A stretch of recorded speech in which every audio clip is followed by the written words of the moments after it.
ikhlas nurani, semurni jiwa, memanjatkan rasa syukur bahagia ilahi Allah yang Maha Agung dan Maha Tinggi, Maha Pengampun, Maha Bijaksana, Maha Pengatur dan Maha Perencana ke atas segala ciptaannya di langit dan bumi. Demi kebesaran dan ketulusan rahmat yang dilimpahkan, demi kekuatan azam dan iltizam yang dikurniakan, beserta izin dan inayahi jua, didorong dan digerakkan hingga serta dunia rasa dianugerahkan agar kita dengan kecerdasan fizikal mapan dengan akhir kecerdasan. Lantas dipertemukan kita semua bagi menjayakan Majlis Haiti Alumni Sussex Serumpan Sejiwa Sussex untuk tahun 2025. أعوذ بالله السميع العليم من الشيطان الرجيم. بسم الله الرحمن الرحيم. الحمد لله رب العالمين والعاقبة للمتقين والصلاة والسلام على سيدنا محمد وعلى آله وأصحابه أجمعين. Sahajalah kuasa penilai segala amalan justru bukan rumput sebarang rumput, rumput dihias bersama papan. Bukan jemput sebarang jemput, guru besar dijemput memberikan ucapan. Majlis diteruskan dengan ucapan Tuan Guru Besar Sekolah Kebangsaan Paling Enam.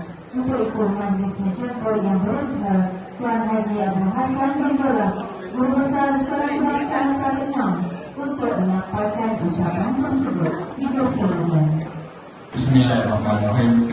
Terima kasih kepada Muslim Majlis, Masyarakat Secocok, Cikgu Fadli dan juga Saudara Azimah.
والدهر أنجز